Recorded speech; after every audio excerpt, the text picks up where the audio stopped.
Cliff, I was reading an article that was written sometime in the 70s, just recently. It said that when that article was written, it said that you had been in your ministry for 25 years, and which makes it now 50 years. That's right. Is that right? Yes. How did you start? Where did it start? Where did my ministry begin? Right. As a young man, I became interested in entering the ministry, but I was afraid of the religious tag associated with it. So I talked a lot about entering law. And my Stanford Binet aptitude test said that it would be law. Ministry was way down the list. But that was just a ploy, and I finally determined that I would enter the ministry out of a myriad of experiences as a young man where I had a mother who knew more than just religion. It was a real living faith, and that had an incredible impact on me. And so I entered the ministry, went back to Princeton Seminary, graduated from there.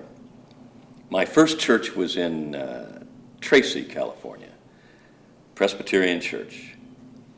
And I've jested about how their favorite Bible verse is, "Many are cold and a few are frozen." Poor joke, but we emphasize the academic, the theological, and yet... Yes. Presbyterians, you mean? Presbyterians, right. Other churches do, but the Presbyterians have strongly emphasized the importance of academic excellence and so forth. So what happened was, before I entered Princeton, just before, I met a group of people who were charismatics. And that was at opposite poles from my experience. But I was longing for something more than just the theology and the words that were really lovely, beautiful words about love and God and Christ. But I felt a void in my own life. I felt that I wasn't being honest within myself. And out of a feeling of guilt, which goes back to my being a young man and liking young ladies and feeling that I was very guilty for liking them that way. I mean, they just looked so attractive to me. And all of this was building up in me. And so I began a quest. How could I find something that could fill that God-shaped vacuum I was feeling? And at that point, in Richmond, California, ran into this group of people who were from a Pentecostal Assembly of God church, and they asked me to go, and I was terrified. But I went one Sunday night, and they had all of those things I was not used to. They were acting enthusiastic about God. I mean, you save enthusiasm like that for football or for some other athletic event, not God. And their singing was magnificent, and the worship that they entered really impressed me, though the sound frightened me. But because I did have this deep thirst, I continued ignoring the offensive about what I saw and experienced. And then I experienced this moment that I call my immersion in holy love.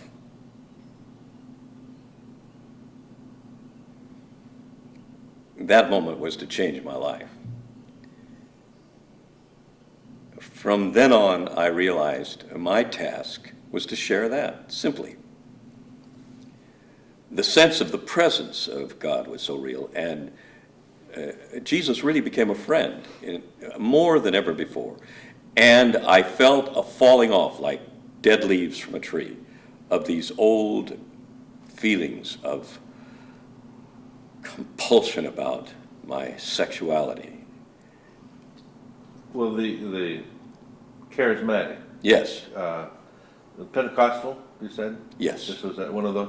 That would be what would they call that? Being in a state of grace, or? I think they'd call it being baptized in the Holy Spirit. They get that from the words of Jesus, where he said, "If any man thirst, let him come to me, and I will give him water that'll cause him never to thirst again, and out of his innermost being shall flood or gush rivers of living water."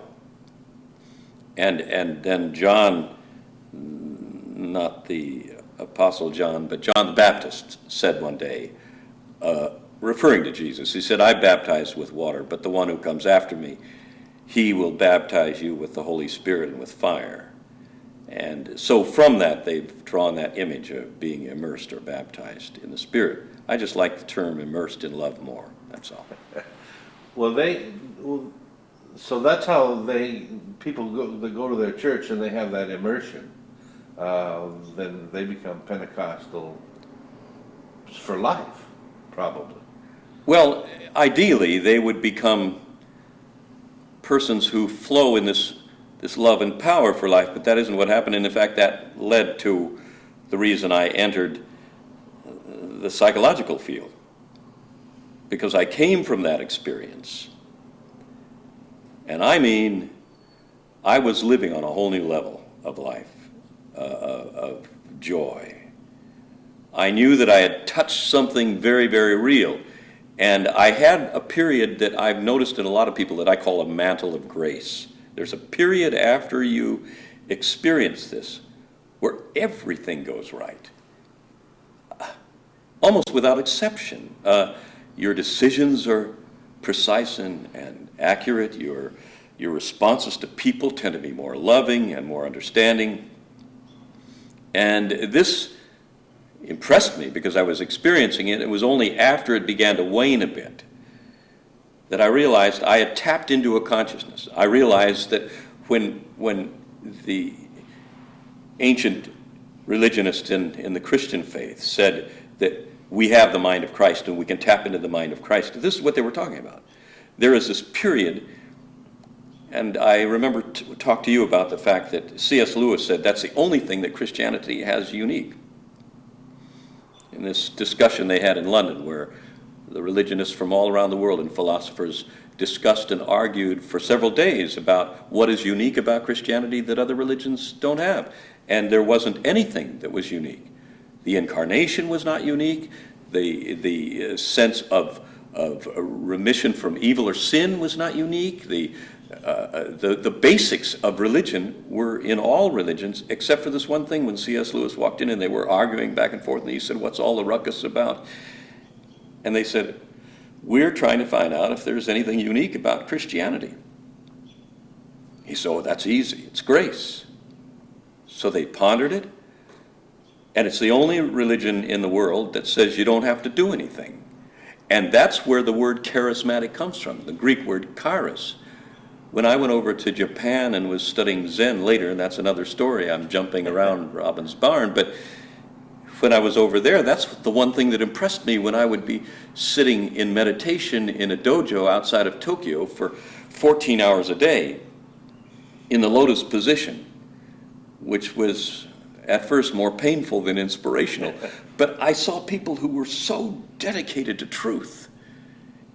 And as I was there moving into meditation, and especially after a week of it, I realized I, in one moment of time, had experienced what they would call satori, or what some other religion would call nirvana in the Buddhist, in the Hindu religion. What I experienced there, in that moment when I was immersed in love, I realized was more than they are describing in the experience of entering into satori. And I realized that's why Jesus said of John the Baptist, who was very much a part of the old religious type, you had to be good. That's why he didn't even understand Jesus. And later in his life, he was totally confused by his cousin Jesus. And why Jesus said to the people who were asking about John the Baptist in relation to himself, he said, "Of men born of women, there's none greater than John the Baptist. He's the greatest. But who is ever least in the kingdom of God is greater than John." And that didn't make any sense at all until that experience, and I realized I didn't do anything to earn this.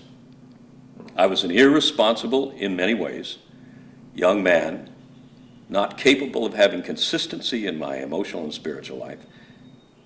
And in that moment, out of just deep thirst, there was this flood of love that was to change my life. So from that, uh, are, are you in Tracy at this point? Yes, Okay. right. And you have your own church there? Yes, You're a I have the Presbyterian? First Presbyterian Church of Tracy. All right. We had, when I arrived there, about 25 people on Sunday morning for a nervously clocked hour of religious entertainment. And the one advantage that I felt was they had been over a year and a half without a minister. And here came this young man who had experienced before I was there this charismatic experience. But I wasn't about to tell anybody. I knew that it would be misunderstood. And so I simply kept it to myself, but I knew also that the Sunday morning service wasn't doing it. So I began to invite people to a study and support group, and they were mostly young couples. And that began to develop into a very close group of people who were just studying the book of Acts and the books of 1 Corinthians in the New Testament, but there was a love and a sharing that began to develop among them, an intimate trust that's basic to any real group that it wants to move and be significant in other people's lives. Is there some significance to the fact that it was the book of Acts or 1 Corinthians? What is it about those two books? Well, I was cheating. I knew that when we went through the book of Acts, we would immediately come to that moment when the church was really born out of very inadequate material. 12 men who didn't have a clue that we now call saints, but most of them were disasters waiting to happen. And then you see this marvelous moment after they had spent 3.5 years with Jesus, and it didn't seem to do it. In the book of Acts, it tells the story of the birth of the church. And it was, as we were moving through that, let me preface this by saying I began in the book of John, because that's what I call the gospel according to love. Love just saturates what John told others through his version of the life of Jesus. It's his spirit-filled heart that was always close to Jesus. Even before he experienced this moment of grace, he was a man who felt close to Christ. And in that gospel, I shared with the people these stories, and we talked about them, discussed. It took us over a year to get through John. And then we went into Acts, and then into 1 Corinthians.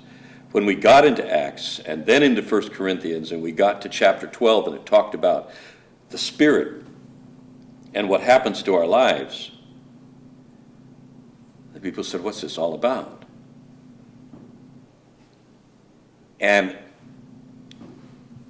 without my intention, without my conscious direction, it was a week before Pentecost Sunday, and that flood entered that group, and it was to be the most significant group in my life.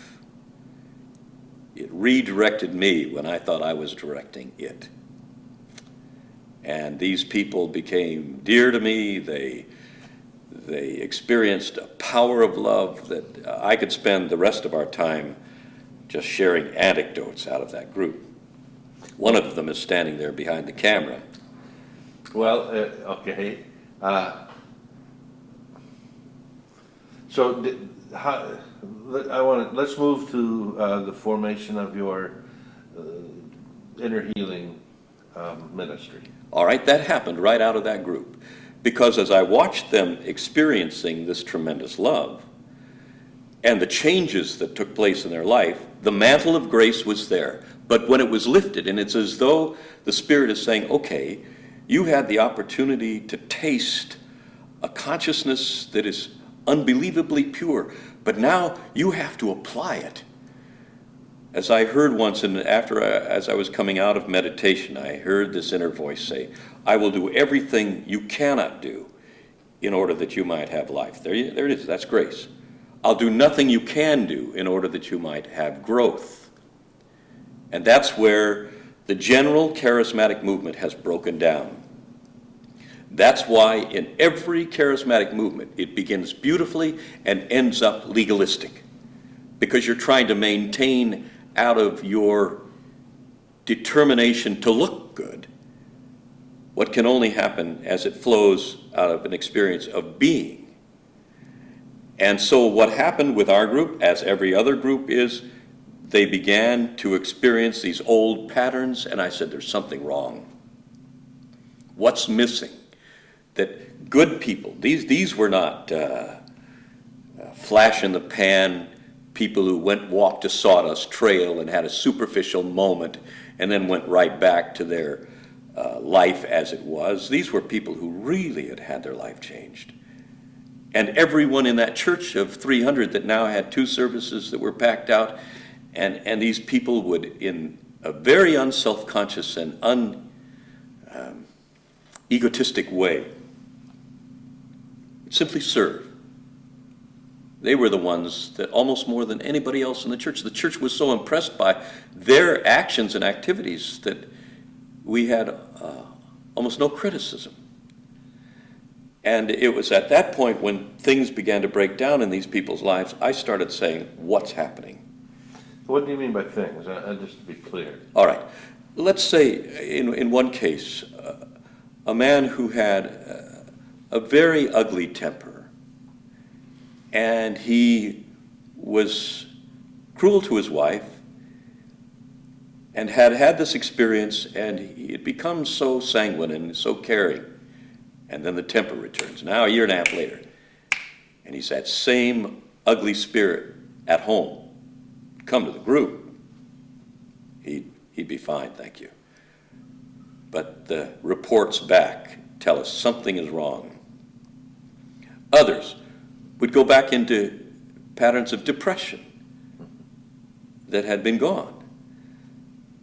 And so that's when, upon asking, how can this be healed? Or what really basically is wrong? I ran into the writings of Agnes Sanford. Her son John Sanford is better known in psychological circles than Agnes, of course. John is now one of the truly thoughtful and eminent Jungian therapists. John is an Episcopal priest as well as a Jungian therapist. And Agnes had written this little book called The Healing Light. And we in the group started to read about it, and she started giving an equation between emotional weaknesses that begin early in life and problems we have in our present spiritual and emotional walk. And then I ran across a book by a psychiatrist by the name of Missildine, Your Inner Child of the Past. And it added more understanding to this basic truth that our present is constantly negatively impacted on by past negative beliefs within our emotional belief system. And I began very tenuously. I didn't know where I was going. And then I received a booklet from some transpersonal psychiatrist, and one... What does that mean, transpersonal psychiatrist? A term that psychiatrists like to use instead of the word spiritual. Oh, okay. Yeah. Men such as Abraham Maslow. This psychiatrist was a Frenchman by the name of Robert Dessois, and it was entitled Guided Imagery. And in there, he told about how the unconscious mind speaks through pictures. It's the language of the subconscious. And I began to develop my own little glossary of psychological images that you can find George Lucas doing with magnificent skill in his movies. And as I began to develop this process, I realized, all right, We're dealing with a belief system that needs to be challenged where it's negative. And we went from there to the development of what I began to term inner child healing. Okay, well, let's go there a little bit. So how would you define it? How does it work? I tell everyone who comes for this process, there are three things that we're going to address. You're going to need to face your shadows. And then you have to move into the process of forgiving your perceived shadow maker. So by face your shadows, you mean what? What would that be? Using the people who were in this group as an example, they weren't privy to what was causing them no longer to have that kind of consistent love and a sense of well-being they had had. Because this was hidden somewhere in their past and they hadn't dealt with it. So our process is... So for example, the man with the bad temper. Yes. Okay. Whose father had been violent to him, but he wasn't aware of it. Using the Jungian image of the shadows within our consciousness we hold in a backpack. We don't see them, they're back here. But they creep out.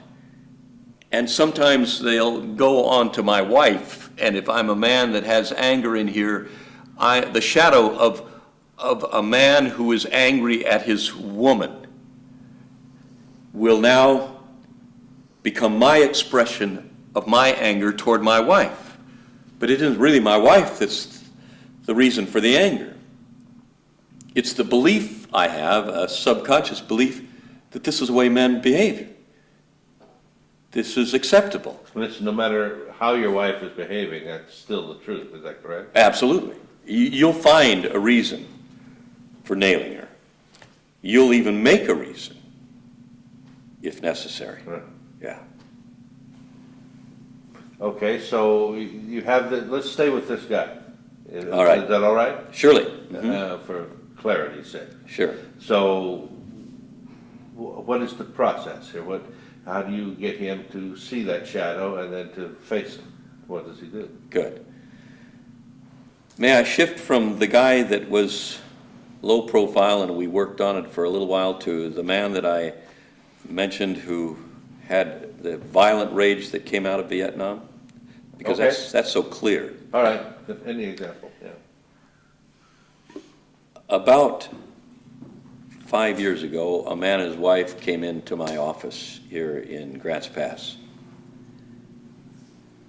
He was wearing a t-shirt with a cross on it. And I knew, obviously, that he was a religious man. But that was a part of his problem. He was a classic example of what we're talking about. Because after he had had this religious experience, he knew that this was going to take care of this violent rage he had had all of his life and the nightmares he'd had since he was a recon in Vietnam. I didn't know what a recon meant. He had to explain it. Man that goes behind the lines and uses his skill as a killer with wires, he said, or explosive devices or guns to eliminate people. And as a recon, he was not recognized if he were to be captured as an American soldier. He was working incognito, if you please. He had come back from that experience. He was made a recon because he had gotten in several fights when he first got into the Army. They were ready to give him a dishonorable discharge. One of the sergeants said, "Hey, let's use it. This guy, we can train him to do a good job." So they made him a hired gun, a hired killer. He came back, had this religious experience, knew that his new faith in God was going to take all of this pain and all of these nightmares that happened nightly away. And when they didn't leave, he was confused and disheartened. And his wife had heard about us through I don't know who. And they drove up from a city in another state. And when they came into the office, he and his wife, my wife took his wife, and I sat down with him, and he told me the beginning of his story. And it was all about his anger and rage through his life. And I asked him one question: tell me about your relationship with your father. Now you see, after some 40 plus years of doing this, there are patterns. And when you have an overt, aggressive, angry, hostile attitude, that almost always points back to Dad. Now, not always. But this, instead of the passive-aggressive stuff that tends to come from the feminine, we as men tend to want to get out there and hit that line with our shoulder pads, or get the guy underneath the net in a basketball game and give him the hip and move in to make our shot and so forth. Well, when it comes to this kind of rage, it wasn't much of a guess to say, tell me about your dad. He began to swear. His level of violence was clearly escalating in that room. And he said, that so-and-so, expletives deleted, I hate his guts. I said, why? He said he molested me. I said, how old were you when this happened? He said, from the age of about 5 until I was a teenager. And I told him then, when he came toward me at age 13, take your effing hands off of me or I'll kill you. And he was a big man. So I said, okay, there's your issue. He said, what do you mean there's my issue? I said, that rage and hurt you had toward your dad is just moved out into other areas of life, but it's all rooted in that.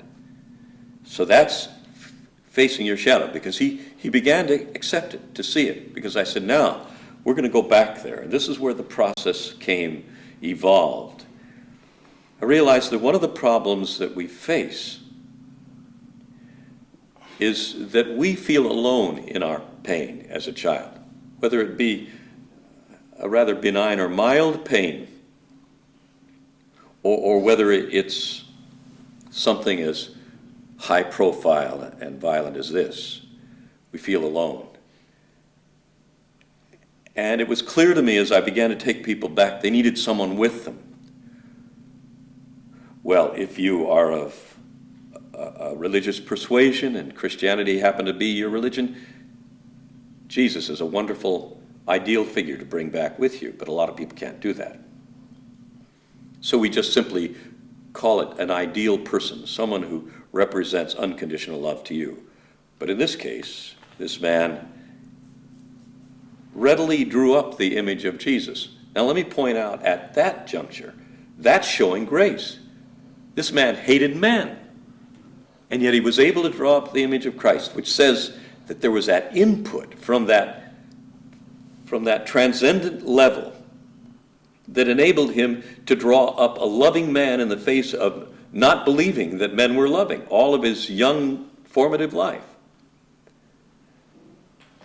And many times I've had religious people who were Christians and had negative experiences with their father, and when they tried to call Jesus up, he didn't appear. I had once an evangelist who was sure that she had an inside track with Jesus, and Jesus wouldn't appear. And she later said, that's why he keeps fading out of my feelings. So here was this man. And sitting in front of me, I said, I'm going to have you go to a beautiful place. Now, this is commonly used now. And I may have read it somewhere, but consciously, I don't remember reading it. I just knew that they had to begin at some comfortable, safe place, because that's the bedrock base of any emotional and spiritual healing. You've got to feel safe where you're going. So they find themselves, I don't remember where he was, in the woods or So he the mountains. closes his eyes? Yes. He closes his eyes and he imagines himself in this lovely natural setting. I tell people by the ocean or in the mountains or in a desert scape, anywhere that feels good to you. And wherever he found himself, I don't recall, but there he met Jesus. And after being embraced by him, which I thought was wonderful, he went back. I said, I want you to go back to your home where you lived as a little boy. And he hesitated and then found himself back there. And I said, where are you? He said, in my bedroom. I said, is that where your father would encounter you with this molesting? He said, yes. I said, now Jesus is in the corner. Do you see him? He said, yes. I said, your dad can't see him. And I said, now, when your father comes toward you, don't let him do it again. Now, at this point, Ed, we're looking at something that can be easily misunderstood, so I'm going to be careful here. Remember that it's our emotions that are lethal.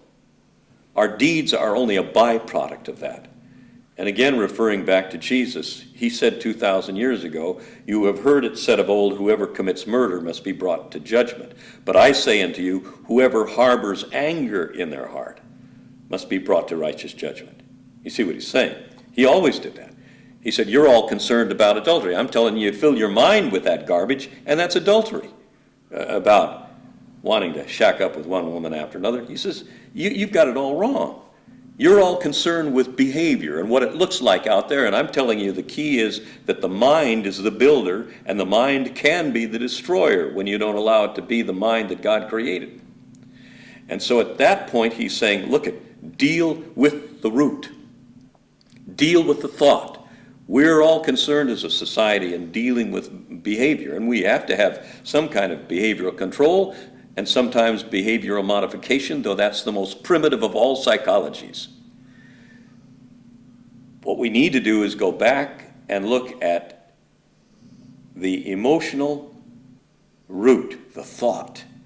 And for that reason, I began to develop allowing people in a safe situation where no real damage is done, go back and face the object of their pain, and when necessary, annihilate in their mind the person who has hurt them so. Now, the way my test, my litmus test for determining whether this is appropriate or not, is to have them take the ideal figure. In this case, it was Jesus, with light all around them. It can be a father, it can be an uncle, it can be a friend, it can be anybody who represents love to you and caring. And you see light around them. Light is emblematic of love. That's why Star Wars has a lightsaber. No one would want to go to a movie and see Luke Skywalker carrying a love saber around. But light is love. So you see light around the person, and now I say to the one who's seated in front of me, their eyes closed, I say, see your ideal figure flowing in to your antagonist. Well, in most cases when there's real rage, in all cases when there's this kind of rage, or anything like it, that ideal figure cannot go in. It's interesting how our own mind says, this does not compute. This person is outrageous, emotionally ugly and vicious. I cannot imagine that light going in that person.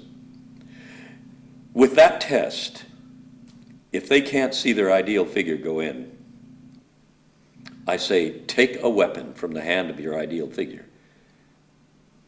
And I know people who have been just privy to the superficial part of this, and they say, how could you ever do that? We're not doing anything. We're simply letting the people be honest.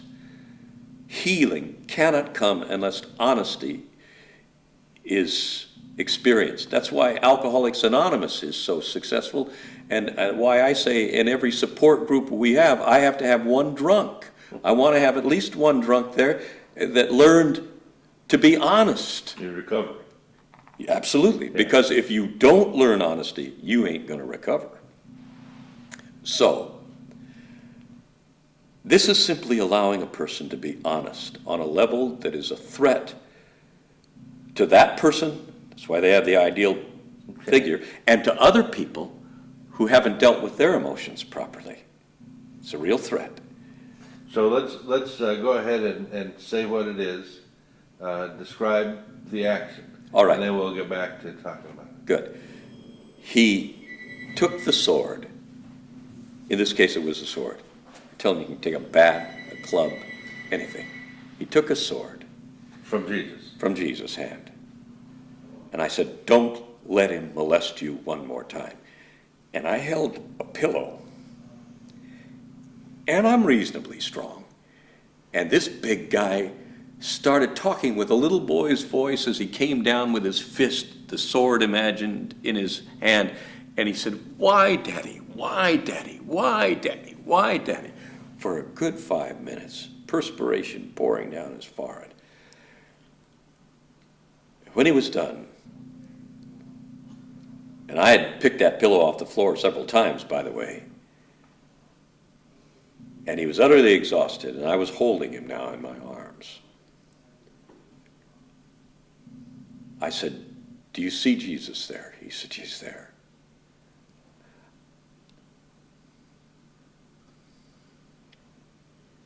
I said, can you let him hold you? He said, yes.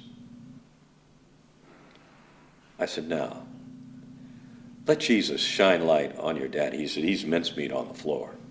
He's pieces. I said, all right, shine light on the pieces. And he said, the pieces are coming together. After a while, he said, it's my dad again. And I said to him, so-and-so, can you tell me anything about your father's life? I said his dad was a drunk that beat him up all the time. And I said, do you see where he had a little boy in him that was so afraid to grow up that he never could relate emotionally to an adult? And he probably hated women as much as his father hated women.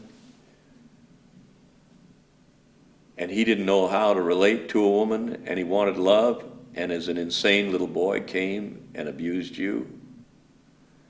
I said, that's an insane man who has a little boy in him that didn't know what he was doing. And now this big guy was crying. He says, I understand that. I said, can you forgive your dad? He says, yeah, I forgive him.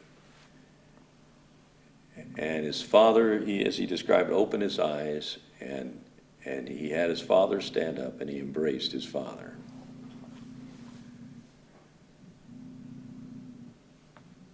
Well, then he opened his eyes, and as we were talking, he dropped the bomb. He said, but I am so grateful to be released to this, but I killed 96 men over there in Vietnam. And he said, I see their faces at night. That's part of my nightmare. So he went into that, and he saw those faces there, and he saw Jesus blessing them. And I said, what's Jesus saying? He says, they're all okay. Well, we got a letter after they had gone back to their home from his wife saying, the violent episodes are few and much reduced. They almost never occur, and he has no more nightmares. He dealt with his shadow. He faced his shadow, forgave his perceived shadow maker, and now he starts building a new model, and that's the third step, and that's the next thing that I lead people into. So you have to rebuild what's been torn down. Exactly. The nature of the mind abhors a vacuum, just as nature generally. If you don't fill it with a positive image of in this case, a father, your mind will tend to revert back to its old patterns. This is another. So that's back to what you were talking about with the charismatic experience. the, the rush of grace obliterates all those old patterns. But if you don't replace them with something, the force of life rebuilds them. That's right. Plus, I think there's a wisdom in allowing them to reappear so that we really deal with issues that are there instead of going on in kind of a Pollyanna religiosity. And that's what creates so much difficulty in positive, real religion, is that at last the people have to appear as they are not living. Appearance becomes the guideline for your life rather than a sense of being. I often quote Evelyn Underhill. She's perhaps the foremost authority in the 20th century in mysticism and classical sainthood.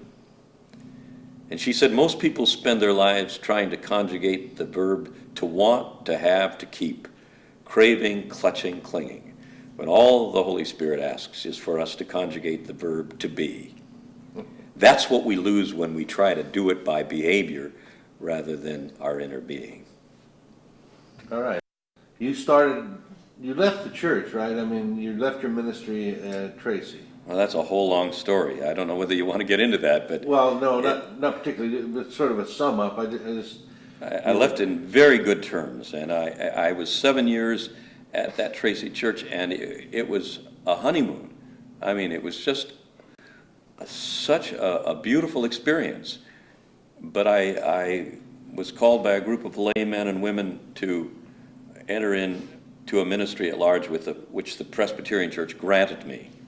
And then it was only after a number of years of being what is called a minister at large, which sounds criminal, but it simply means you can go anywhere under their umbrella or auspices.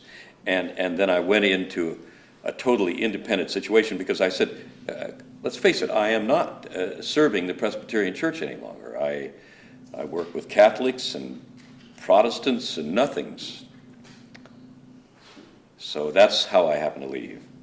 Okay, so is that when you moved to start your... I moved to San Jose, and that's where I was involved with a group called Omega Fellowship, which was an interdisciplinary group from many different denominations where we would gather on Sunday afternoon, and we would have the most delightful and wonderful times of sharing and group discussions and classes or courses, and then tremendous times of worship where 75, 100, 200, 300 people would just be sharing in love and worship.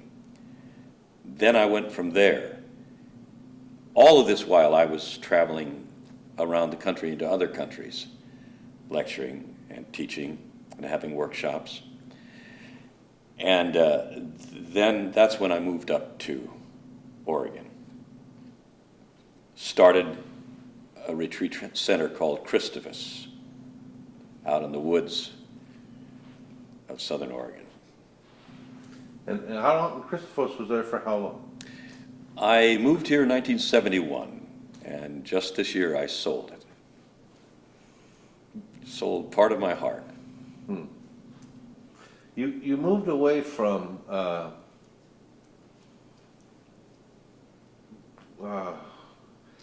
classical religious terminology in your workshops. At least I know at Christophos, even though Yes. the name is... Means the light of Christ. Right. But in your writings and in your workshops, you moved a little bit away from that, too. Mm-hmm.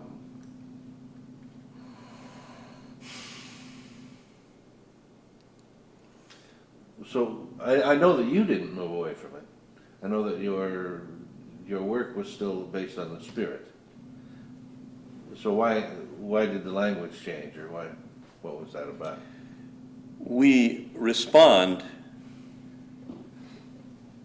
in Pavlovian nature to the words that we hear. And often religious terminology has been so tainted by the superficial that very beautiful words like salvation, redemption, have come to mean something that they are not. Adherence to a formula, or a creed, or a code. That isn't salvation. To be saved means to enter into an experience of union with God and to know love for your brother. To be saved, if you please, is to at last inwardly know why Jesus said when he was asked, "What is the great commandment of the law?" And the religionist who asked him that expected him, no doubt, to say, "Thou shalt have no other gods before me," or whatever. And instead he said, the great commandment is love God with all of your heart, soul, and mind. This is the first and great one. The second, he said, is likened to it. You shall love your neighbor as you love yourself. On these two commandments hang all the law and the prophets. Everything God ever tried to say, he said, is capsulized in those two statements. Well, that stunned them. And it, to me, to this very moment, is the truest definition of salvation. It's not joining a church, though joining a church can be wonderful or terrible, as the case may be. But to at last have that experience of loving God with all your heart and soul and mind, and loving your neighbor as yourself. And then, if I love my neighbor, I want to communicate with them. So in the New Testament, when the Apostle John begins writing the Gospel according to John, instead of starting with a story of worshiping wise men and adoring shepherds in a manger scene, which is what all of the others did, he knew that he was speaking to a Greco-Roman world. So he draws from a Socratic, Platonic background, and he says, in the beginning was the Logos. That's not a Christian word. That's not a Hebrew word. That's from Greek philosophy. But it's a perfect word to describe Jesus. In the beginning was the Logos. The Logos means the meaning that shines through what is seen, the reality that shines through what is seen. And so there was this man who walked the earth, and there was a reality that shone through him. And John drew from that to make it meaningful to these people. Used a secular word. That's kind of my rationale for often skirting traditional terminology. Though I use traditional terminology on occasions, I once recently spoke in a Presbyterian church, and a lady came up afterwards and she said, well, I just, can't believe how orthodox you sound when, she said, I just don't think you're that orthodox. Well, I think I'm very orthodox, but not her kind of orthodox. So Christophos, then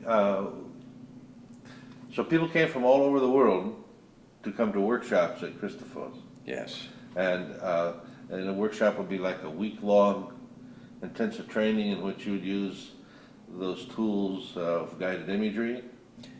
Yes. I'd use guided imagery, dreams. I love dream interpretation. And have done a lot of studying, and I went and visited the Senoi tribe in Malaysia in 1976. Wow. And had a magnificent experience with them. And the Senois are these people who have made dream interpretation an art form and a science, if you please. Their whole culture is developed around it. They're very egalitarian. Their women have incredible freedom, and they're these wonderful people who are aboriginal of Malaysia. They are not Oriental. And their dream interpretation processes are as sophisticated as any you can find, and healing. But that's another story. I use that because of its effectiveness as a means of finding where the shadow may lie in a person's mind. And then we go back to historic trauma. That was the experience of the man from Vietnam, or current crisis, because our current moment of pain is hardwired back to the past. Sometimes we don't even need to go to the past. We just work with the immediate. So the man that had the bad temper, that was abusive to his family? Yes. That would be an example of current crisis. Exactly. The guided imagery and dreams. Those Yes. are the 4 approaches to find the shadows. That's right. Okay, and then once the shadow was found and owned, but faced, then is when you use the guided imagery or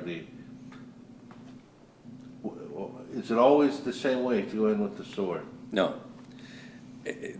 There's a 5th factor that I have to bring up. Okay. As I moved along and I developed this satchel of surgical tools, I became aware of the fact that that was my Achilles heel too. Whenever you come into a situation and you think you've got the answer, the way to do it, you're going to run into problems because everyone is so uniquely individual.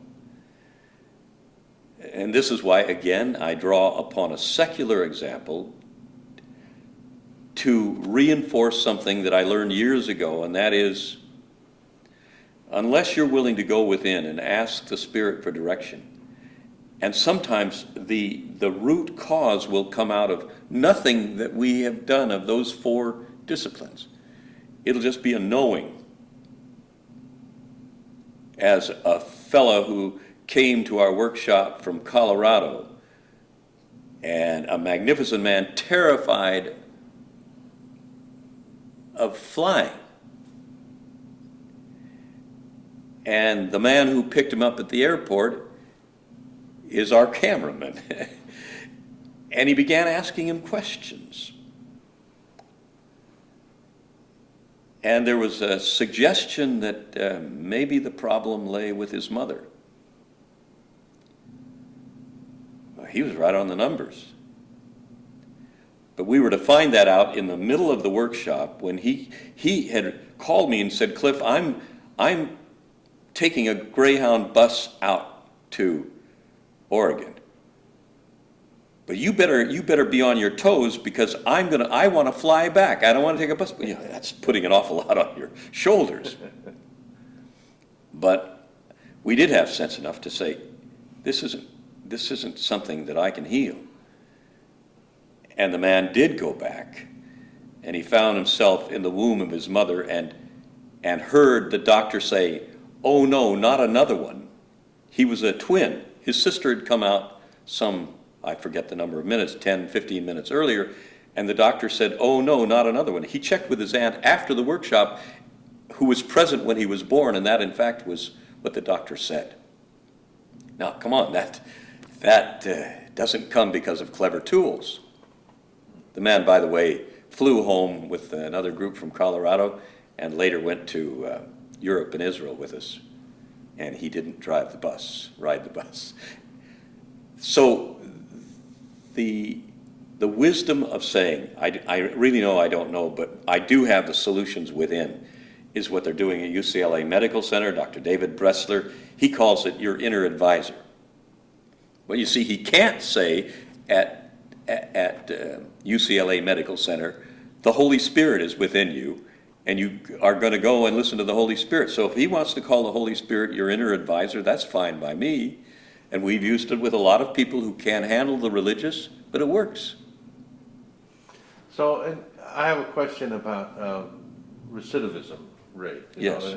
You talk about some of these cases you talked about are dramatic. Do they have to keep coming back? Do they fall back into old patterns after healing? Or talk about that. All of the above. Some have to come back, most do not. What we do is we give them homework, things that they need to do in order to continue to reinforce this development of the new model, for instance. We teach them that they need to continue the process of forgiveness, that forgiveness is a primary vehicle in keeping the slate clean so that you can effectively and creatively develop this new image of you. Really, it's a new image of you. We say you've got a model of a woman within you and a model of a man And I go through this whole process where I point out that down in the subconscious, you have a computer room and an art room and a projection room. In the computer room, you're tapping into those 10 billion memory cells, and you've begun putting the information into those cells back when you were in your second trimester in your mother's womb. And you started typing in what you perceive a woman to be like.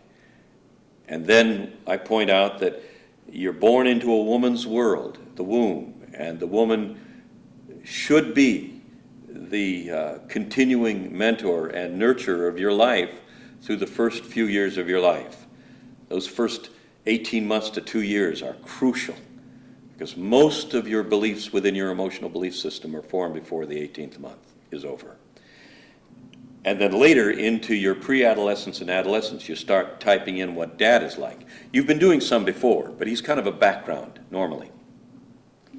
Not that he's not important to your life, but mother is the core emotional figure. And she is ideally to teach you unconditional love, we teach. The man is to teach responsible love. Go ahead. No, that's all right. Well, you're learning about a man, you're forming some opinions from her opinions. Is that right? Actually, you do in the womb even. Yeah.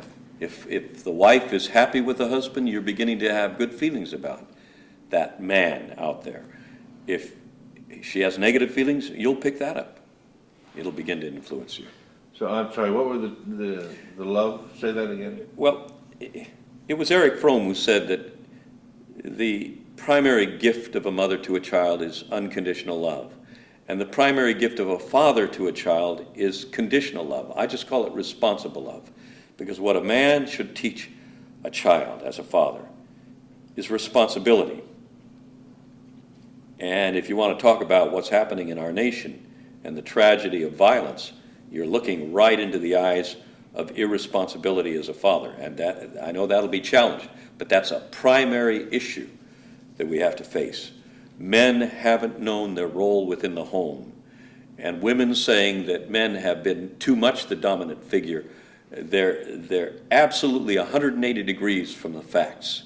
The facts are that a woman is able, within the first 18 months, to form the mind of a child to a great degree. They come in with an X factor, with propensities. That's a whole other discussion too, but the woman's influence is dominant. And if she pours in love and a sense of her love for the masculine, and that love is in her subconscious, let me tell you, that child is being well prepared. And then as father comes on the scene, if he is a responsible, strong man who is willing to take over the primary responsibilities of disciplining, not punishing the children as they move into their adolescence, you begin to have young people who learn that now I have to develop my real responsibility as a girl child or boy child. Dad's teaching me that, not by lectures so much as by his attitude. He is responsible. And that yin and that yang, that feminine and that masculine come together to form my definition of maturity. If you have this unconditionally loving mother who has grace and beauty and spirituality and has a vision for life and tenderness toward husband and warm affection nurturing toward the children, and then if you have a father who's there supporting the mother in her early role and is strong in his spirit as a man and knows how to let her go because he isn't controlling her life. He's simply in collaboration with her as they develop this family circle. And then as he shows responsibility and knows how to discipline without anger or bitterness and knows how to be an example of a responsible man and tells his girl children or girl child, his daughter, how lovely she is and how much he loves her.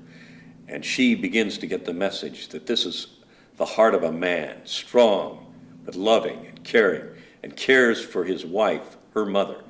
That's a young lady who's being prepared to go out and find happiness in marriage. So what we're doing here is we're saying the whole of our life is in our mind. And it's difficult to embrace that. We have been trained almost all of our life that it's what's out there that matters. So I want to go back to the computer. Yes. In the basement. Yes. So these images are being formed in the computer. Yes. And where do they go? Talk about that. All right. You have typed in about mother and dad, and during this time, you go to the holographic art room. It's like a hologram. We form these images in our mind, and it'll really be a composite of a woman from mother, or perhaps a caregiving grandmother or aunt or an older sister, and all of this goes in to form the image of what a woman is like. So the boy child or girl child is typing in there, mother / a woman is like, and they create this image in their art room. And then they create the image of a man. My father and my grandfather and my uncle, my older brother, a teacher perhaps, they all are caring, strong, loving, good, responsible people. They have a spiritual leadership that has nothing to do with dogmatism. They know how to live in harmony with their wife. And I'm drawing an ideal picture because that's right. 98.6 is 98.6. It's not 92.7, and it's not 100 degrees. You know, you have that guideline, and that's what we need to formulate. And then we teach young people, this is how we get to that. This is how we get the toxins out of our emotional system so that we are at 98.6 and not running around with a blazing fever and wondering why our life is coming apart. So we develop this model of a man, and we create this holographic image of a man, and then we have the holographic drama of a man and woman relating. If it's with love and a sense of spiritual union and respect and cherishing the other person, then the child is beginning to formulate, this is what's happening in my mind. I now have a happy marriage in my mind. They don't think of it that way, but they have a happy marriage in here. So they go out, don't be surprised if they have a happy marriage. But if their relationship between mother and father is hostile or antagonistic, or there's a divorce, then don't be surprised that they have an expectation that their marriage isn't going to work. And they go out to prove it. Now, there are all kinds of variables that come in here that we have to address, but that's the basic development. Then it comes to the last room, the projection room. I take these images and I project them out on you, people, whoever they are. There are 4 billion different worlds in this one world, the world of our mind, each person's individual mind. In each person's individual mind, there's 4 billion? No. There are 4 billion different worlds, each person creating each the world they live in, right? As one great spiritual teacher said when his follower came and said, it seems like you live in a different world than I do. He said, no, it's the same world. The difference is, with me, with you, you live in the world. With me, the world lives in me. When you come to that understanding, that this is, in my mind, is where the world exists. Okay, so in that room, in that computer room, you painted an ideal picture, but I suspect that most of us didn't have that. We had That's right. Conflicts and fears and pains and doubts from the mother, from the father. We didn't have unconditional love. We didn't have necessarily responsible love. You know, I mean, we had efforts of it. Exactly. Okay, so we grow up with these. Then our hologram then is imperfect, and our projection onto the world then is our expectations would be for that imperfection. Right.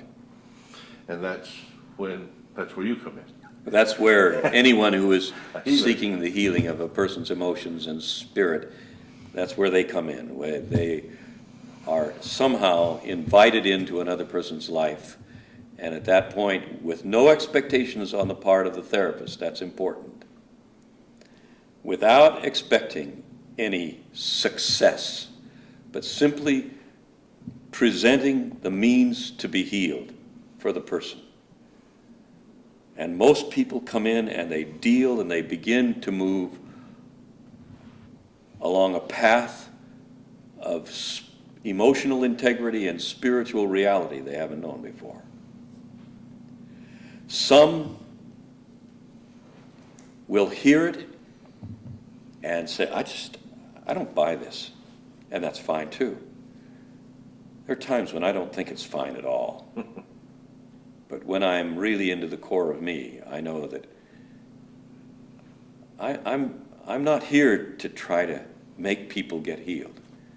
I'm here to share what was called the good news.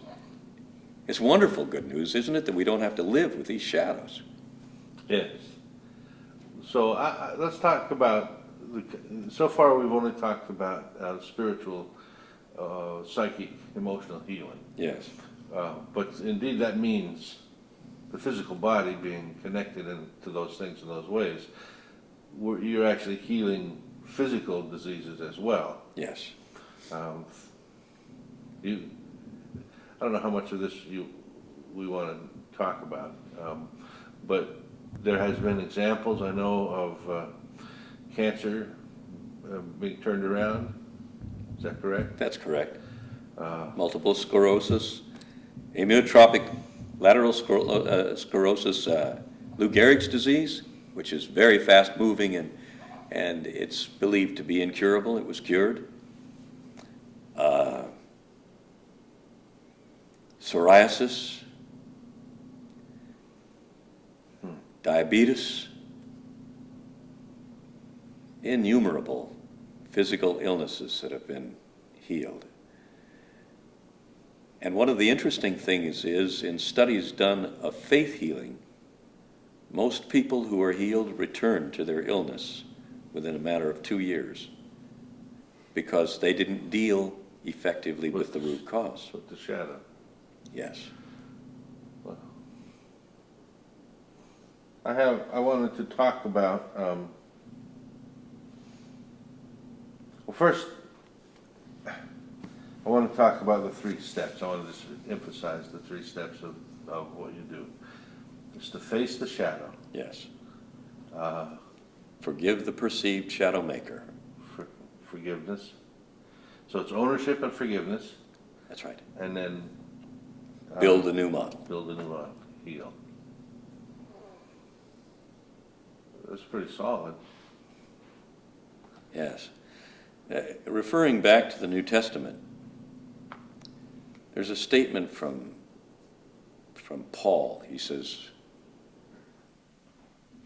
don't be conformed to this world, but be, and notice the emphasis on your being, be, it's up to you, transformed by the renewing of your mind. See, this is mind renewal. And however people do it, I don't think that this is the only means, by any means. I just know that it's exceedingly effective, and it provides an opportunity to develop from here therapies that I believe are so far more effective than much of what you're finding, that have caused many psychotherapists to throw their hands up in despair and say, we do so much and we get so little results. And I just encourage these men and women to continue in their will to heal, but to look, because there's a lot out there that we need to learn and develop in order to be effective healers. Okay, so I have a thing I want to do. I know it's a pet, it's kind of a project of yours, a pet thing, and it's about dreams. And I want to talk about dreams. You divide the category of dreams into 6, you divide dreams into 6 types. Mm-hmm. And so it fascinates me, and I'd like to hear about it. All right. The primary type of dream, the most frequently experienced, is a psychological dream. And I don't know how much you want me to address each one because it could be lengthy, but the psychological dream is essentially the experience of, and this is all dreams, the superconscious, your soul, writes the script and draws on central casting, which will be all of your memories, even from that day before or all the way back to your infancy,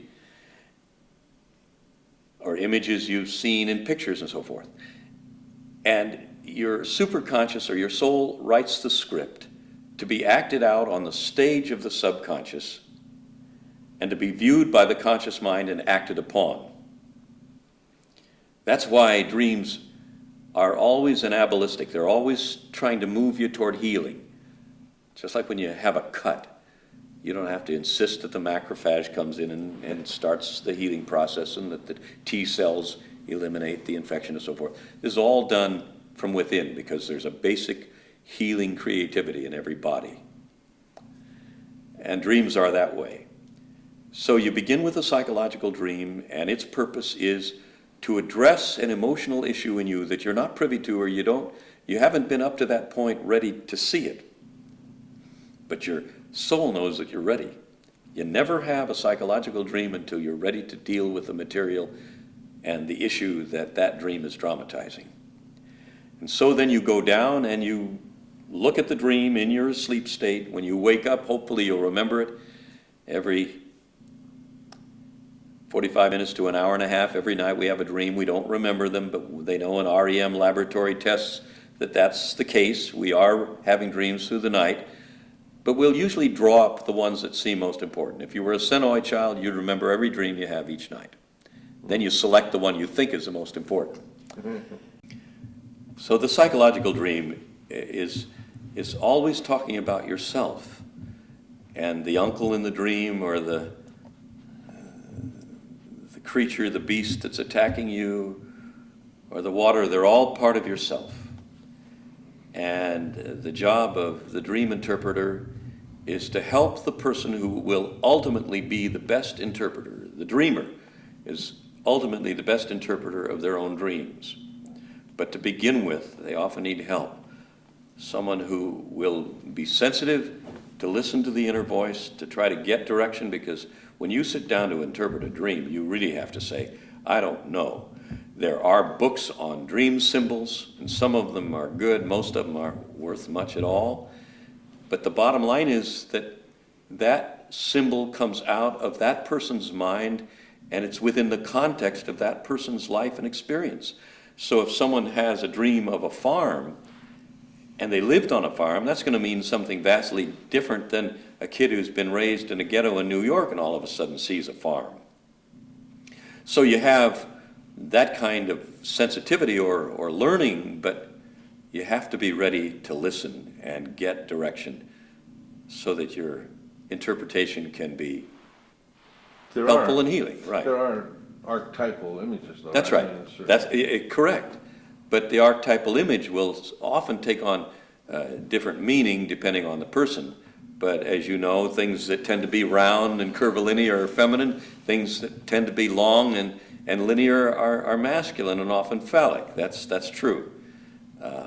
But as the eminent originator of Western psychiatry said, Freud said, sometimes a cigar simply means a cigar. So what are the other five types? All right. You have the prophetic dream, the precognitive dream. My favorite example of that, very quickly, is Abraham Lincoln shared with his wife and an aide-de-camp and two senators that he had had a dream that he was lying in state in the east wing of the White House. And when he walked up in the dream to the guard, hearing the moaning and the crying, he asked the guard, who is this? What is this? And the man said, don't you know? It's the president. He's been assassinated. And that was just about a week before John Wilkes Booth assassinated his body. But Lincoln was given this prophetic dream. And there are many, many examples of that. That's just a well-documented one. And I've run into prophetic dreams of all sorts. And then there is the cognitive dream, like the discovery of the nonlinear structure of the molecule. Kekule had a dream of a snake biting its tail. Well, that snake is a collective unconscious symbol, very common. It's called an Urubus. And yet in his dream, the snake was biting its tail, and then the snake turned into a chain of beads, and he woke up saying the benzene molecule. Went to the laboratory and proved for the first time that molecules weren't in little lines necessarily. They are, in this case, as you know, a benzene molecule. You've seen pictures of it. I think it's octagonal, but that's right. What he got in a dream. That's a cognitive dream, informational, giving you information. People have found things that they have lost. In a dream, they'll get that picture. That's because the superconscious knows this stuff. conscious mind doesn't know or isn't allowing it to be known. The subconscious is generally confused, but the soul knows. Okay, so it drops the information down because you really want an answer, and it's ready to give it to you. Yeah. There are physiological dreams that occur because you ate too much garlic the night before, and so it's just saying your body's a little out of kilter. Those are the basic dreams. That's as much as we need to go into now, except for the spiritual dream. And the spiritual dream is where you have an experience, as I had of my father coming to me after he had died. And it's unique because it's not like other dreams. It's very lucid, vivid, I should say, because lucid dreaming is another form of dreaming I can't get into now. And the vividness of the spiritual dream, where you're aware your soul is in communication with, in this case, my father, but sometimes a teacher, a spiritual guide of some sort. All of these things happen within the dream state. Lucid dreaming is wherein you're aware that you're dreaming and you can change things in the midst of the dream. So that's the dream world, marvelous world with great potential for healing and growth. Ask the Senoi. Okay. Yeah. Well, thank you, Cliff. God bless you. Thank you. God bless you.